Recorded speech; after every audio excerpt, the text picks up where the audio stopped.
Je fais à la France le don de ma personne pour atténuer... He made that famous phrase, je vous fais le don de ma personne. I make the gift of my body to the French people. Pétain, the peasant soldier who had deserved well of the fatherland. The vain old man who was head of the Vichy government. Aujourd'hui, dans la voie de la collaboration. First time, collaboration between France and Germany is discussed at Montoire. Marshal Pétain himself is clung to almost desperately by a vast majority of people as a kind of anchor in a stormy sea. Philippe Pétain, former Marshal of France and head of the state under the German occupation from June 1940 until the liberation of his country, has been condemned to death and the loss of all civil rights. Let us consider that Marshal Pétain died around 1930 and that there has been another Marshal Pétain, sort of tragic ghost.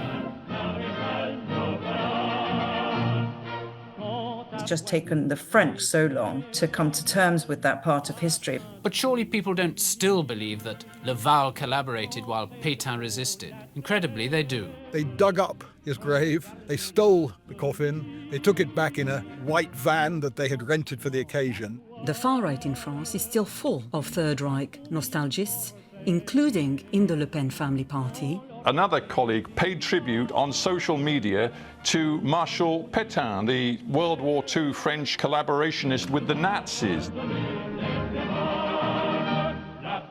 I'm Allan Little, and in Pétain on Trial, From Hero to Traitor, I'm going to reassess the long shadow of France's greatest hero of the First World War.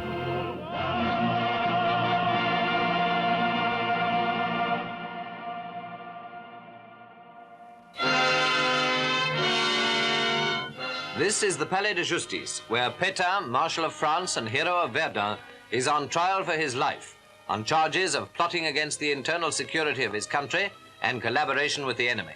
It's July 1945 and Paris is scorched by a summer heatwave. A sweltering courtroom in the Palace of Justice waits for the accused to arrive. A British Movietone newsreel presented by Lionel Gamlin reported on the first day of a trial that would haunt France for decades to come and cast its shadow to this day. Then Pétain himself arrives, in the 7-starred uniform of a Marshal of France and wearing only one decoration, the Médaille Militaire he received for his work in the last war. Now, at the end of another war, he stands trial for treason against the Republic. The 89-year-old in the dock is no ordinary prisoner. Henri Philippe Pétain had been a man of immense moral stature in pre-war France. He had commanded universal admiration and affection among the French public. And he's about to go on trial, accused of using that stature to betray his country. This is a moment of profound trauma in a country that would struggle for decades to confront its own past. Pathé Gazette, the first British newsreel, contrasted the image of the elderly marshal with the charges laid against him. The courtyard of the Palace of Justice in Paris and the bricked-up window of Marshal Pétain's cell. The old man of Vichy, 89 years old, wearing the 7 stars of a Marshal of France on his sleeve and a single medal, faces his accusers. This is likely to go down as one of the memorable court scenes of the century. Pétain was a hero of almost legendary proportions in France in the interwar years. He was almost sort of the nearest you might get to a French monarch, you might say. The historian Julian Jackson is the author of France on Trial, the definitive account of Pétain's prosecution and its enduring legacy in France. He had been a great hero of the First World War. There were many heroes of the First World War, but Pétain, 2 points that made Pétain a particular hero. One was that he had been in command of the Battle of Verdun, which for France was the emblematic battle of the First World War, and he was seen as the man who'd successfully saved Verdun. And then in 1917, there had been a wave of mutinies in the army, and Pétain put an end to these mutinies by showing, which was actually correct, that unlike lots of generals who were willing to send the soldiers over the trenches to a kind of suicidal missions, that he really cared for the common soldier. But then he also looks the part. He's an old man in his 70s in the interwar years, but he has these famously piercing blue eyes. He's very tall. He's very handsome. He's a great womanizer. So he not only is a hero, but he looks like a hero. And in the interwar years, he starts to almost believe his own myth. He's a man who didn't really have many very profound political ideas. But if every day people tell you that you are a hero and a god and a sage and a saviour, it starts to go to your head. So he started almost to believe that in a very difficult period in French politics, he was the man who could save France. And for many people on the right wing who were rather critical of French politics in that period, he becomes the possible instrument they can use for their own political ends. Marshal of France.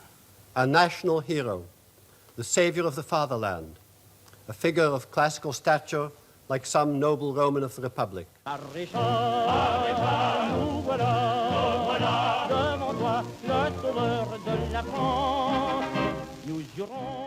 In 1970, the Scottish television producer Stuart Hood explored the Pétain phenomenon in the drama On Trial, Marshal Pétain, A Matter of Honour.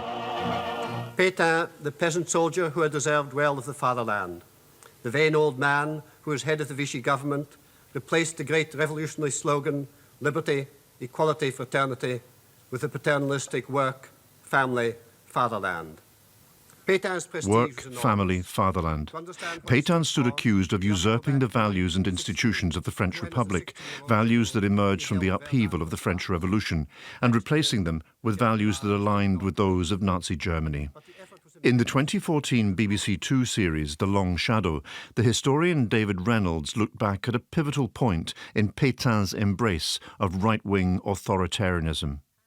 In 1936, on the 20th anniversary of the Battle of Verdun, Pétain made clear that he believed the Republic had sunk into political and moral decay. He began to argue for a programme of national renewal. Philippe Pétain, hero of the defence of Verdun in 1916, was invited to address the nation on the radio to mark the 20th anniversary of the battle, France's most costly victory of the Great War. Mesdames, Messieurs, c'est au génie français que nous voulons rendre hommage aujourd'hui. Pétain wanted to say, France, having won the war, is on the verge of losing the peace. To his fury, that was censored by the government. But Pétain was still able to make clear his conviction that French politics and society had become rotten. There is a whole programme that must be revived. Family, school, army, the three guiding steps which make a child into a man. Le 1er septembre 1939, à 5h moins le quart du matin, sans déclaration de guerre, Hitler lance la Wehrmacht à l'assaut de la Pologne. La Deuxième Guerre mondiale vient de commencer.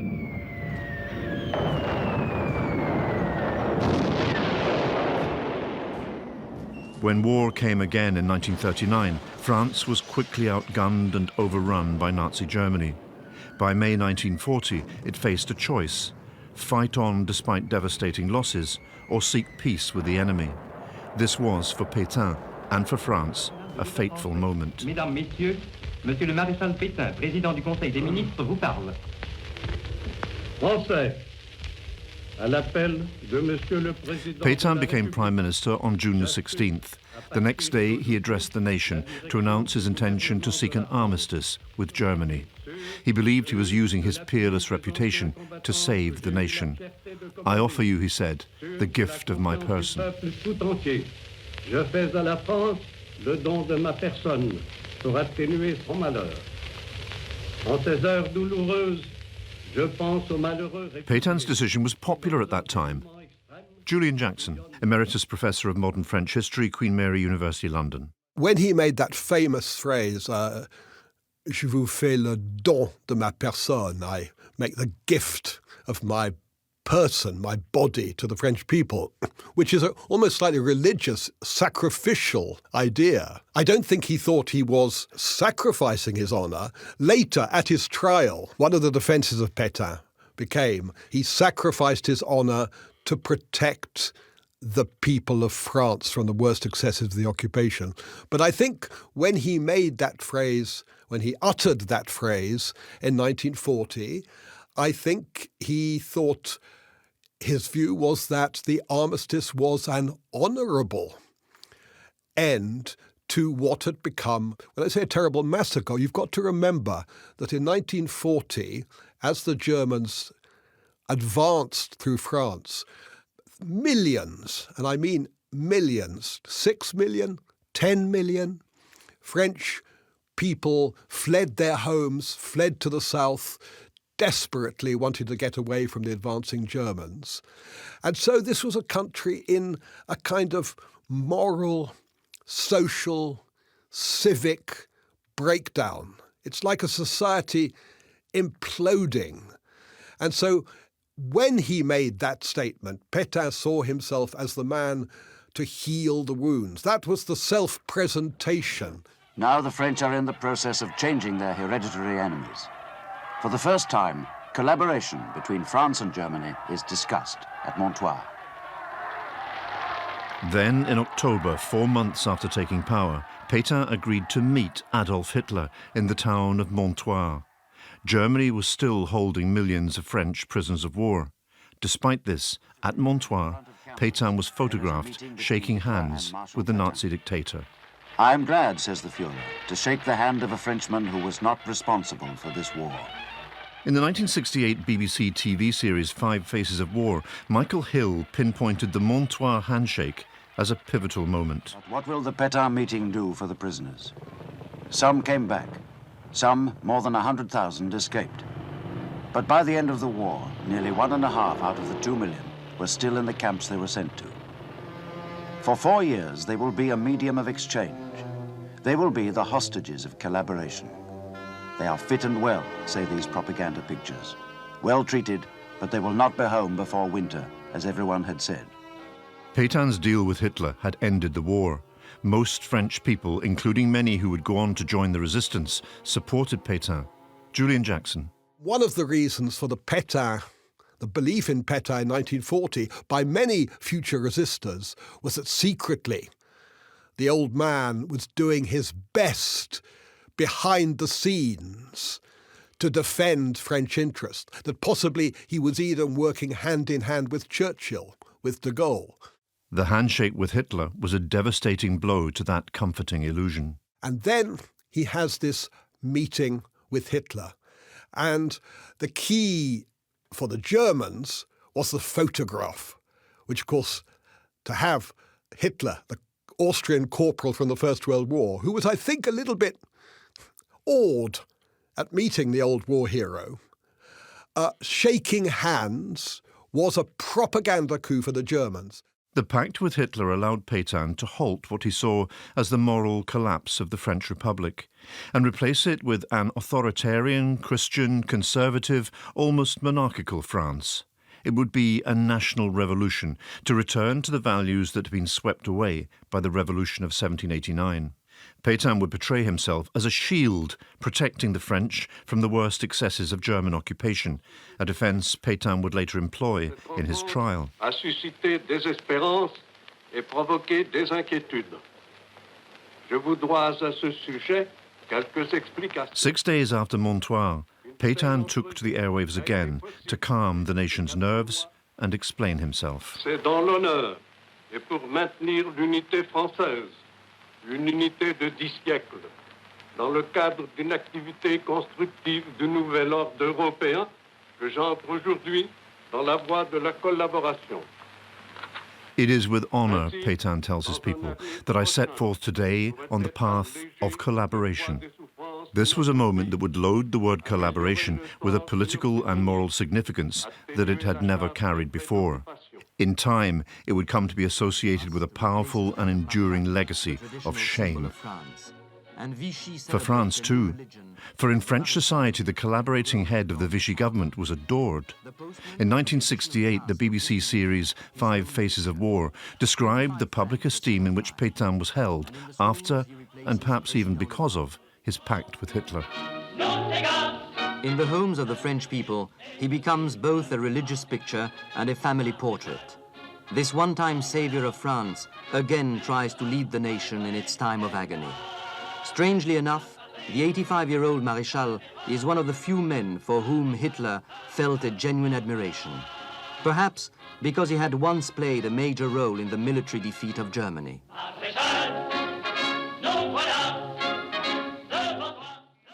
Speaking with Christopher Andrew in a 1985 episode of the BBC's Time Watch, historian Robert Paxton explained why the French held so steadfastly to Pétain.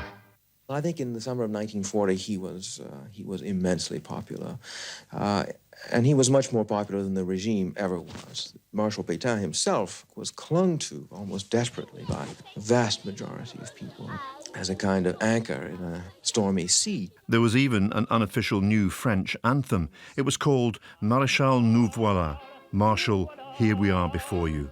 The Time Watch presenter, Christopher Andrew. Marshal, here we are before you, the saviour of France. There was even a Pétainist version of the Lord's Prayer. Our Father, who art our leader, hallowed be thy name. The personality cult around the Marshal gave rise to a whole new industry of Pétain souvenirs.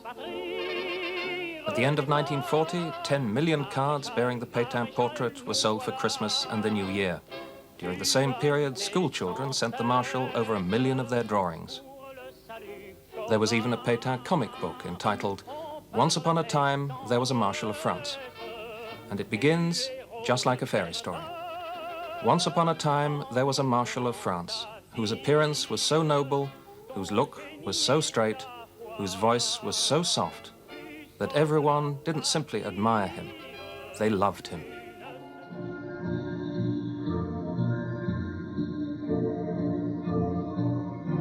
In November 1942, German troops entered the Free Zone. They now occupied the whole country.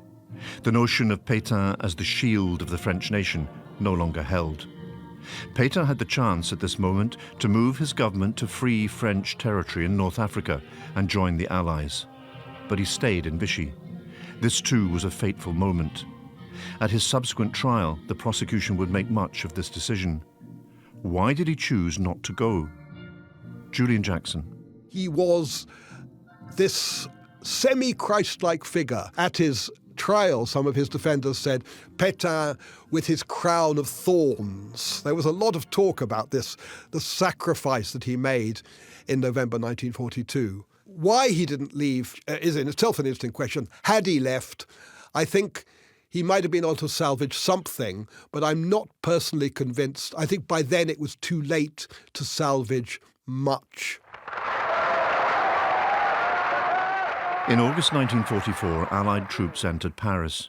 General Charles de Gaulle entered with them, and from the Hôtel de Ville made a speech that a traumatized nation would seize upon, for it would give post-war France a story to tell itself, a story in which the French could reclaim national pride, a story of redemption.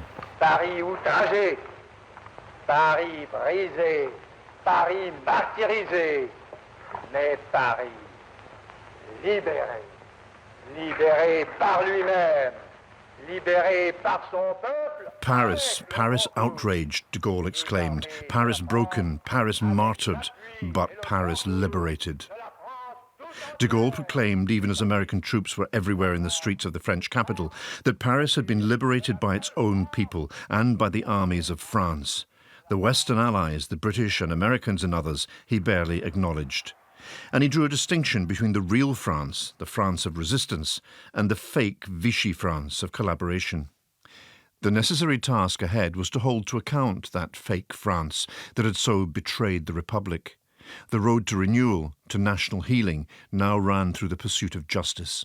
Julian Jackson. In the eyes of General de Gaulle, Pétain was a traitor. And think of the emotional and moral drama of putting your greatest hero on trial as a traitor. So yes, that trial was going to be very divisive. It was also going to be necessary. There was no way that in 1945 there couldn't be some reckoning of accounts with the past. This was a period in France called the épuration, the purges. And after you've come out of a situation like that, in Germany, obviously there were the Nuremberg trials, in every country, collaborators, as they were called, were put on trial, people who had worked with the Germans. There's no way that the head of the regime that was alleged to have collaborated with the Germans could not be put on trial. But the poignancy and the trauma, you might say, of this trial was that they were putting on trial a man who had been revered, and even during the Vichy regime, certainly at the beginning, was revered as a saviour of France. It's an extraordinary moment, and it's precisely for that reason, the divisiveness of putting a hero on trial as a traitor, that General de Gaulle, who was in power in France in 1945, really wanted to avoid a trial. So many ordinary French had followed Pétain and still revered him, that in prosecuting him, France was, in effect, prosecuting itself. Many in France still believed the collaborationist Prime Minister Pierre Laval was the real villain. But in his evidence, he would argue that he and the Marshal had been partners throughout. Laval would later be tried, found guilty, and within days of the verdict, shot. Few in France could claim they were uncompromised by the Vichy years. Even the 3 judges in the Pétain trial had, during the occupation, sworn oaths of loyalty to the Marshal in person. Even so, the verdict when it came surprised no one. Hello, BBC. This is Thomas Cadet reporting from Paris. Philippe Pétain, former Marshal of France and head of the state... The BBC reporter Thomas Cadet was in court. From the moment that the prisoner was mentioned by name in the judgment, there could be no doubt that he had been found guilty. And this because it was no longer Marshal Pétain, but just Pétain, Pétain all the way, the judge repeating the now naked name with sledgehammer briskness. Finally, as the 3-week trial drew to a close, Pétain was divested of the title Marshal. And then came the verdict. Pétain must be held responsible for his acts. There was insufficient evidence of plotting against the security of the state, but ample proof of intelligence with the enemy. And so the sentence of death with a recommendation for mercy and what is called national indignity. It was not clear whether this includes military degradation. Probably not, though the loss of rank is automatic. They decided that he had been guilty of treason and deserved to be executed. But they accompanied this with a recommendation that the execution be commuted to life imprisonment. Julian Jackson again. It was symbolically necessary that Pétain be found guilty of a crime worthy of execution, but shooting a man of his age and previous stature was bound to be very divisive. And that's exactly what General de Gaulle also believed. He'd always intended to commute the sentence to life imprisonment.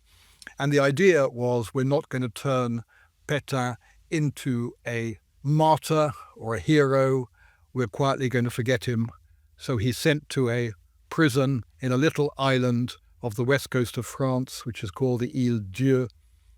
And it was hoped by everybody that he would simply be forgotten and die quickly.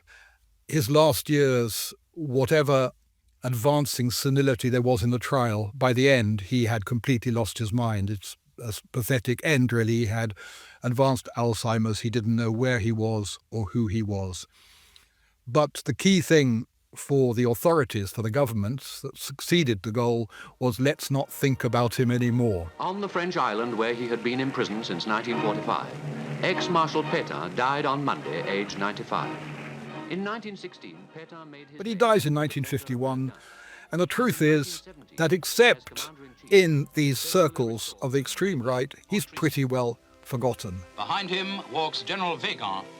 A British Pathé News report showed a sombre procession, his famous hat paraded through the streets as weary military men watched on. To the little cemetery of poor Joinville, they carry the man to whom France would have paid her highest honors had he died before his love for France made him betray her honor. But in death, the little people remember only the man who saved France at Verdun. They and the veterans of Verdun, where he asked to be buried. Instead, in a little graveyard where lie a number of our own war dead, they bury the last Marshal of France.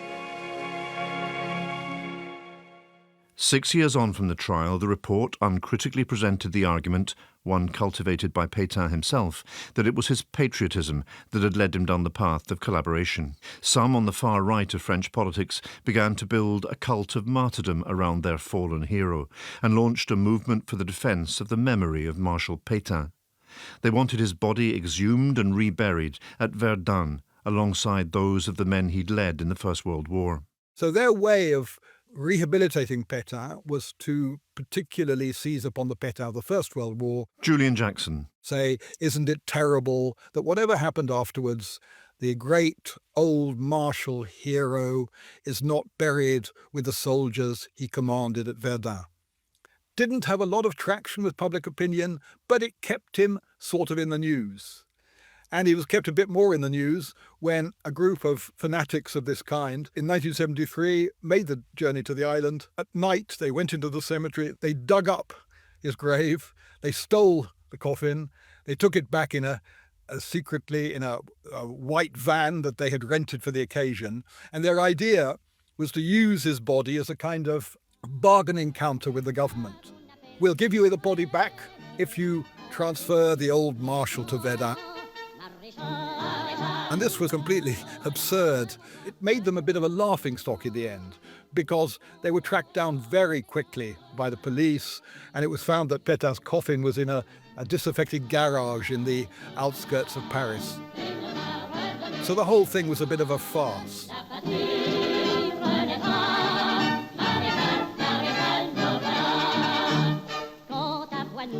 So basically, in the 50s and 60s, the French aren't thinking about Vichy at all, or very much. To the extent they think about the war at all, they have sort of bought in, because it suits everybody, to de Gaulle's myth, which he knew was a myth, but myths are sometimes necessary for reconstruction, that 90% of the French had been heroic resistors, or they'd at least not collaborated, and that made the French feel good about themselves. And to the extent they thought about Vichy, they probably thought that there were one or two really bad people like Pierre Laval, but that Pétain had probably done his best in difficult circumstances, but they didn't really want to think about it very much, and that even he might have been working with de Gaulle behind the scenes, which was discredited at the trial, but people like to believe it. So it was quite easy. 50s and 60s, there's a sort of soft consensus. Let's not think about it, and if we think about it, the old man was doing his best. In a 1980 Radio 4 programme, Roderick Kedward examined the idea that France still clung to contradictory sentiments about Pétain, as though he had led two separate lives that could be neatly demarcated. Was Pétain the saviour of France? No. But would France have been better off without him altogether? To that difficult question, Professor Loiselet gave this answer. The best I can propose is this.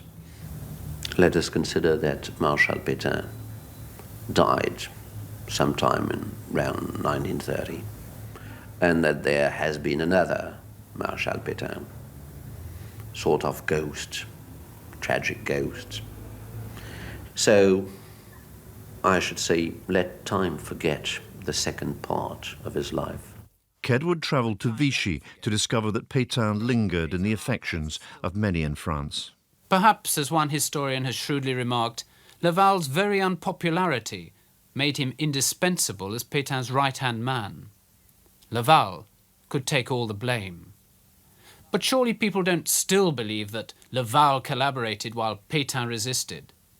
Incredibly, they do, particularly in the spa of Vichy itself. Late one afternoon, I met a few elderly people in the park. Had Pétain betrayed France? None of these people condemned Pétain. All found reasons for supporting him. A 1992 episode of Assignment on BBC television, presented by Peter Godwin, profiled Jean-Marie Le Pen, founder of the far-right Front National. After the war, Pétain was condemned to death, a sentence later commuted to life imprisonment. Le Pen, though, reveres his memory and claims his policy wasn't anti-Semitic. Le Pen wanted to rehabilitate Pétain as a French national hero. In 1963, Le Pen founded a company which published recordings of Pétain, along with other historical figures. He was once fined for possessing wartime Waffen-SS records, though not all the material is extremist. He's also been successfully prosecuted for saying the gas chambers were a detail of history. J'ai dit que les chambres à gaz étaient un détail de l'histoire de la Deuxième Guerre mondiale, ce qui était évident, n'est-ce pas? Chacun des épisodes de la Deuxième Guerre mondiale... Perhaps the most telling aspect of Pétain's trial is not the evidence it heard, but the evidence it did not. Throughout the 3-week trial, there was almost no mention of what had happened to France's Jews. Not a single Holocaust survivor was called to testify. Daniel Lee is a historian at Queen Mary University, London, specialising in the history of Jews in France. So the indictment mentioned in passing Vichy's racial laws, but there was nothing about the roundups, the deportations of France's Jews. There was nothing on the role of the French police at this time. And I think Jewish survivors of the camps, victims, they weren't being invited to testify even as witnesses at the trial. I mean, at that time, the word deportee, let's not forget, had nothing to do with Jews. A deportee in 1945 referred to someone in the French resistance who was now coming back, or somebody who had been sent away to do forced labor in Germany. It was not a category reserved for Jewish deportees. So, essentially, Pétain was not held accountable for the fate of the Jews in Vichy France, since Jewish persecution was incidental or even irrelevant at the 1945 trial. Many people today believe that that's what the trials were about, whereas nothing could be further from the truth. In Thomas Cadet's report on the trial's verdict, Vichy's anti-Semitic policies warranted only the briefest of mentions. From conspiring with Laval and preparing an armistice with General Weygand to modelling France on German lines with racial laws, and then a number of other things, including sending Frenchmen to fight for Germany in German uniforms. In our own day, the omission of Jewish testimony seems baffling. What does it say about post-war France's perception in 1945 about what had happened during the Vichy regime that so great a crime should barely register? Daniel Lee again. Vichy was extremely complicit in the Holocaust, and it bent over backwards to enact anti-Semitic legislation pretty much from the moment it came to power. It defined Jews in a way that went even further than the Nazis' own racial definitions of a Jew. And what we see from the summer and autumn of 1940 is legislation being put in place that was designed to separate Jews from the rest of the population. And this was even in the non-occupied zone in the south, where it was purportedly sovereign. So from October 1940, we see the introduction of the racial laws. This meant that Jews were thrown out of the civil service and the liberal professions. And then as we move into 1941, things intensify. We see Aryanization measures enacted. So Jews are no longer allowed to own businesses. Jews are no longer allowed to own properties. During this time, internment camps are set up all across the French territory, purportedly for foreigners, but many thousands of Jews are also interned in these camps. By the time we get to 1942, we see the mass roundups taking place. Les 16 et 17 juillet 1942, la police française arrête et parque jusqu'au 19 dans le Veldiv 8160 hommes, femmes et enfants juifs.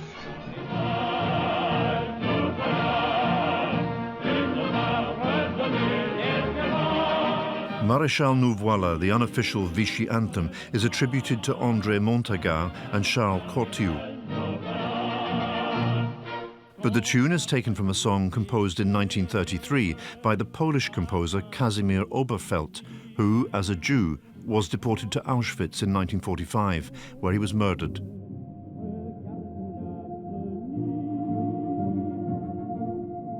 By summer of 1944, around 75,000 Jews were deported from France to concentration camps in the east, and at the liberation, only about 2,500 returned to France. The rest were all murdered.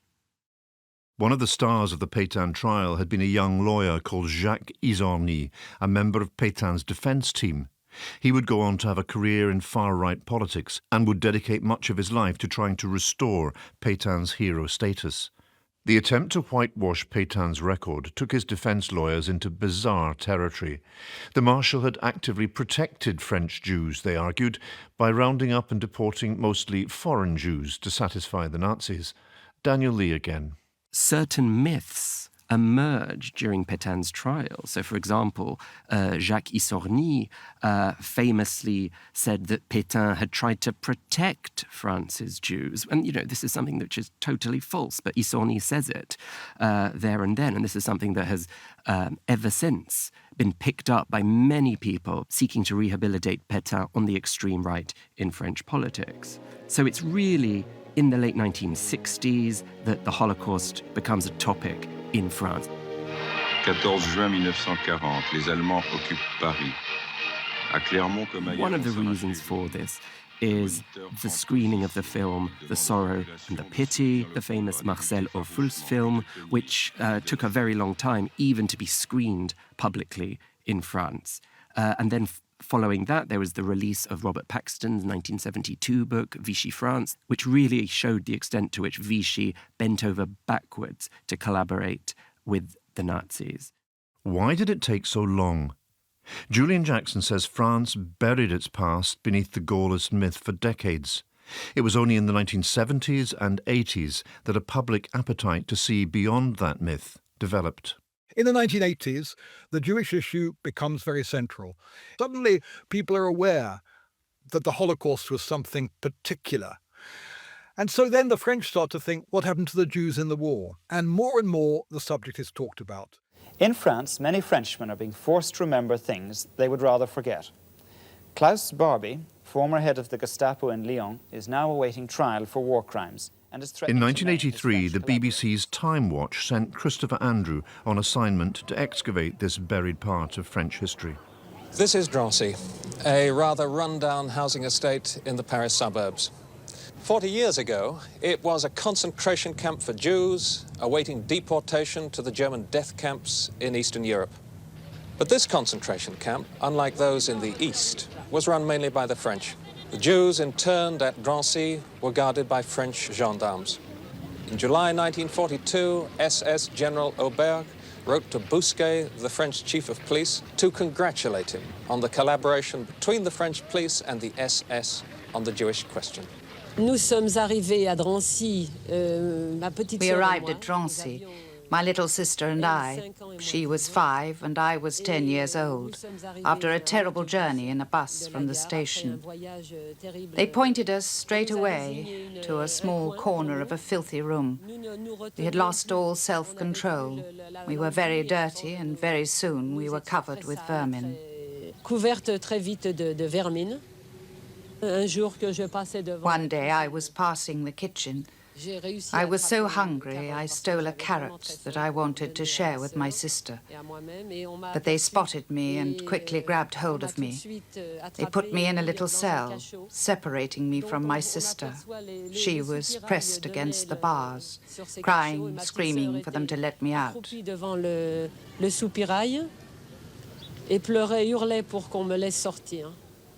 It was terrible. We had been clinging to each other, and once we were separated, it seemed like the end for us. Nous avions vraiment l'impression que c'était terminé. The Jews interned at Drancy were driven by bus to the station 10 minutes away at Bobigny. Here they were herded onto cattle trucks, 50 to a wagon, to begin the 3-day journey to Auschwitz. The ghost of Pétain and the crimes of Vichy dogged successive French presidents. The socialist leader, François Mitterrand, was president from 1981 till 1995. The compromises of the Vichy years followed him to his grave, as reflected in his BBC News obituary in 1996. But he was haunted by the ghosts of his past. This photograph shows a young Mitterrand with Marshal Pétain. The revelation that he'd been a fervent supporter of the Pétain government, which collaborated so enthusiastically with the Nazis, reopened France's most painful wounds. His ambiguous past reflected the contradictions in the French nation, still trying to come to terms with the legacy of Nazi occupation. It also reflected the contradictions in his own Sophie Pedder, Paris bureau chief of The Economist. What's interesting is that de Gaulle, of course, had created this myth about France as the real France, of having been in London. The real France was the resistance, that the Vichy regime was not really France. And that myth was quite successful in many respects for a long time. But it wasn't until Chirac was president, that was in 1995, when he first acknowledged that it was France that had committed this irreparable act, was the phrase he used. And that was rounding up Jews, 13,000 Jews at what was known as the Veldiv in Paris, and sending them on to ultimately to Auschwitz. To say that it was France that did that was a real break in terms of the mythology. It was accepting that what happened during Vichy, what happened under Pétain, was very much the French state and the French apparatus. And Macron went on to really make that point much later on in 2017, when he was just first elected president. He said not a single German took part in the Veldiv in 1942. So I think that the French public and official narrative has moved on hugely from the de Gaulle years, and there is a widespread and official acceptance that it was France. It was France that collaborated. Ces valeurs, celles qui fondent nos démocraties, sont, ne l'oublions pas non plus, aujourd'hui bafouées, en Europe même, en Bosnie notamment. These dark hours, Chirac said, forever sully our history and are an insult to our past and our traditions. He was addressing a ceremony in July 1995 to mark the 53rd anniversary of the first mass arrests of Jews in Paris. Yes, the criminal folly of the occupiers was seconded, he said, by the French state. Suddenly, the last defences go. Julian Jackson again. That speech was massively approved by public opinion, and from then on, really, there's very little to hang on to for those who want to defend Vichy. And gradually what you see in the 1990s and 2000s is, the final streets that were named after Marshal Pétain are debaptized, whatever the terminology is for changing the name of a street. I think the last Pétain street disappeared in 2013. And so nobody except members of the extreme right are ready to remember positively the Vichy regime or Pétain. Le Pen's daughter, Marine Le Pen, also began to distance herself not just from her father, but from the Pétain legacy. In 2015, after her father repeated his view that the gas chambers of the Holocaust were a detail of history, Marine Le Pen threw her father out of the party. Je constate que Marine Le Pen fait aujourd'hui l'union nationale. Malheureusement, c'est contre son père. Est-ce que vous pensez que c'est presque un pari? Marine Le Pen is creating national unity, her father said. Unfortunately, that unity does not include her own father. Marine Le Pen rebranded the party as National Rally in 2018. Julian Jackson again. It has repudiated the anti-Semitism which was second nature to her father. And perhaps this is the most telling example. Jean-Marie, the father, used to go and pay his respects to Pétain's tomb. She no longer does that. She and her followers pay their respects to de Gaulle's tomb. So basically, there is a consensus now in France that accepts the criminality, you could say, I think, of the Vichy regime. It's complicity, and more than complicity, in the Holocaust. Welcome to Hard Talk. I'm Stephen Sacker. It is hard to overstate the levels of turmoil and uncertainty in French politics right now. Thanks to President Macron's early dissolution of the National Assembly. Even so, as recently as last year, Le Pen's party still appeared to include Pétain nostalgists. Stephen Sacker grilled Fabrice Leggeri, MEP for France's National Rally, on BBC Hard Talk at the time of the 2024 French elections. Forgive me, I have to say, I don't know if you're aware of some of your fellow candidates for the National Rally. I've been looking at a few of them. I could quote you a few examples. For example, a candidate of your party in the Pyrenees, Marie-Christine Sorin, has posted that, quote, not all civilizations are equal. Some are below bestiality in the evolutionary chain. You've got another colleague, Françoise Billot in Côte d'Amour, who has clearly paid tribute on social media to Marshal Pétain, the World War II French collaborationist with the Nazis. These are people who are standing for election alongside you in the national rally. Well, the candidates had to be selected very quickly because the far right in France is still full of Third Reich nostalgists, including in the Le Pen family party, the National Rally. And Nazi nostalgia remains strong not only among some of its rank and file, but also its candidate. And that's why a few party members were kicked out of the party in the run-up to the parliamentary elections last summer, after they posted online messages containing Nazi insignia and the like. Nabila Ramdani is a French-Algerian journalist and author of Fixing France, How to Repair a Broken Republic. She believes there remain many Pétain apologists in the National Rally.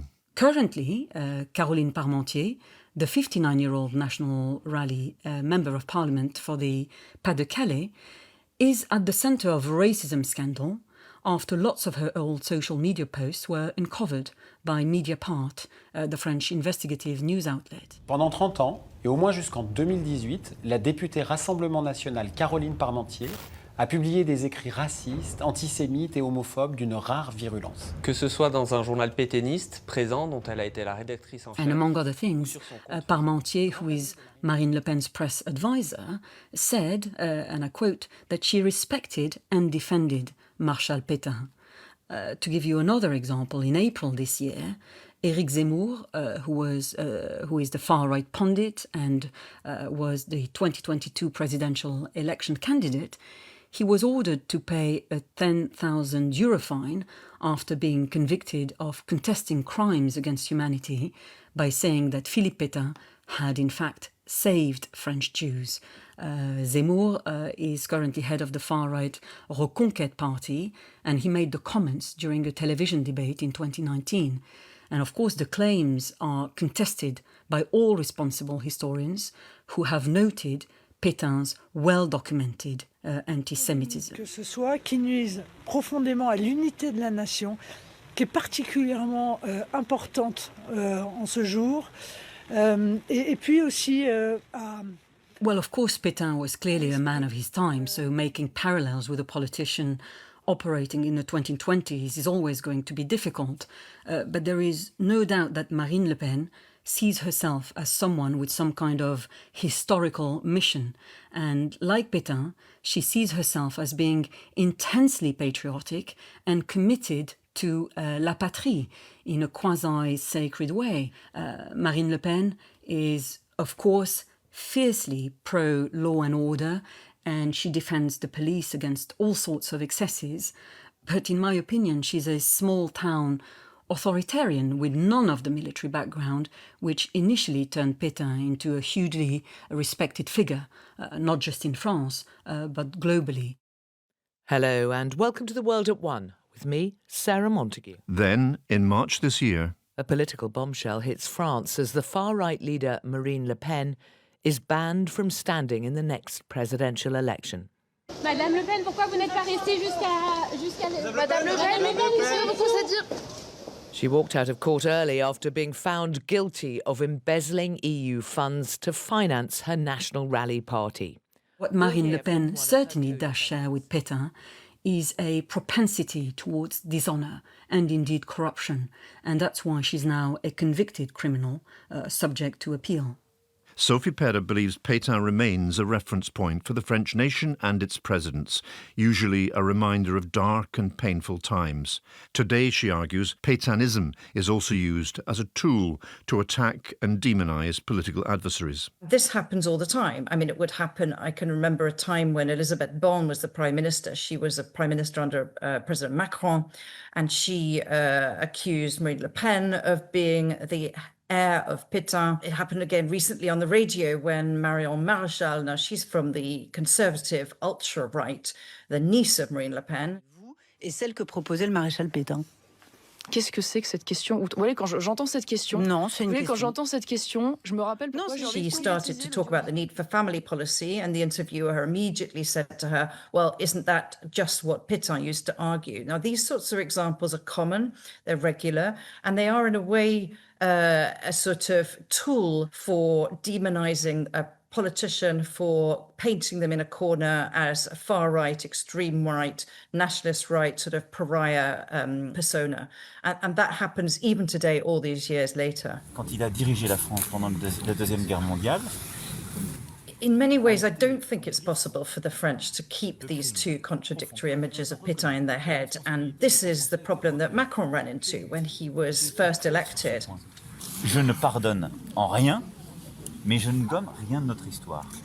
Et donc, il y a eu des... In 2017, the following year was the centenary of the end of the First World War, and Macron set off on what he had intended to be a sort of way of reconciling history and paying in some way a sort of homage to Pétain for his role in the First World War. Well, this backfired spectacularly because it just wasn't possible for the general public to accept that a centrist, mainstream, respected president was about to suggest that in any way Pétain had a sort of respectable side to him. And that backfired. Macron had to give up the idea, and it was swiftly buried. So I think it is not possible, actually, even today, to talk about Pétain in that respect.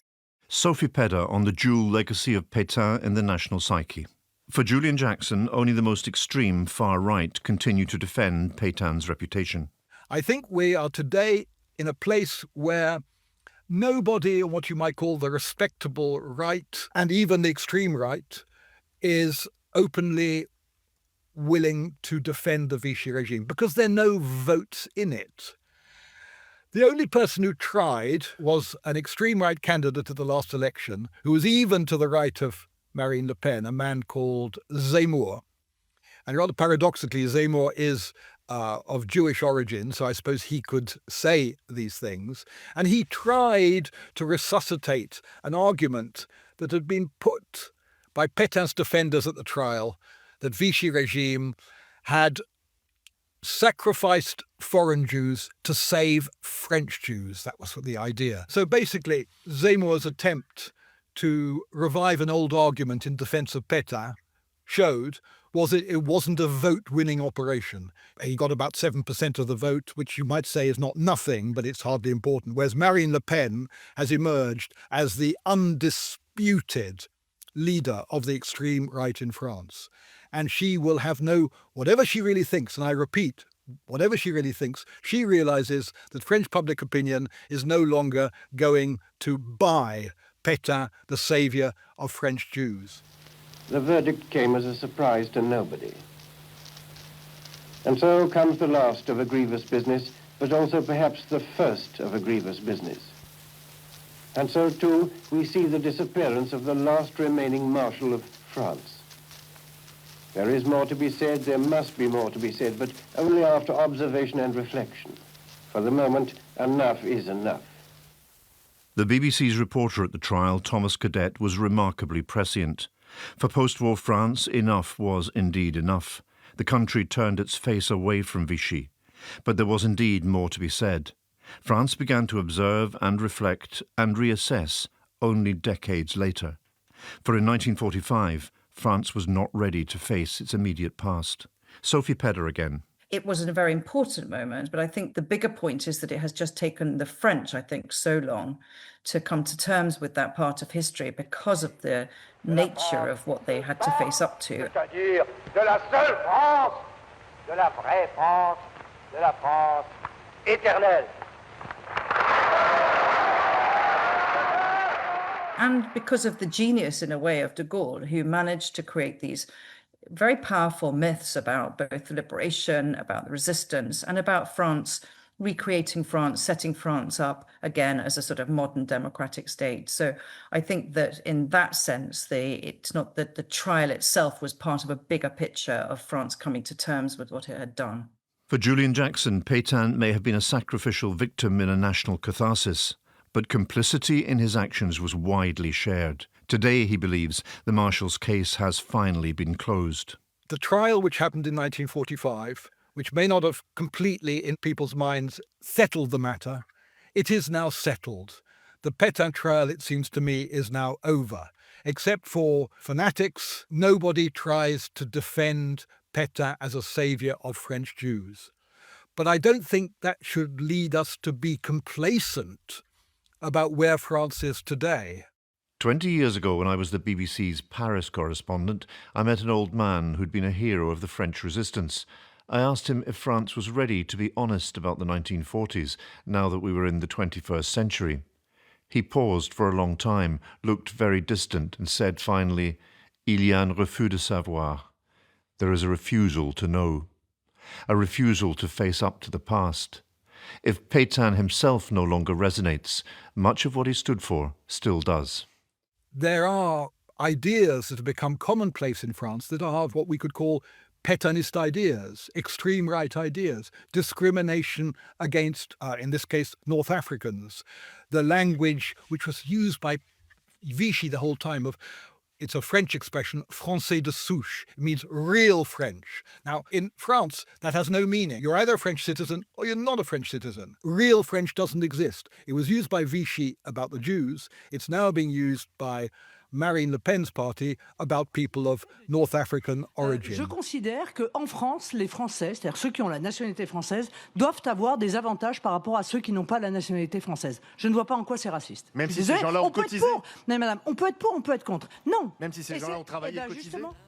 So this is a party that is exclusionary of foreigner, of those it sees as the non-French, that has what I think could be described as in a kind of extreme right Pétainist tradition. But what they've discovered is that the way to propagate these ideas today is not to invoke the name of Pétain.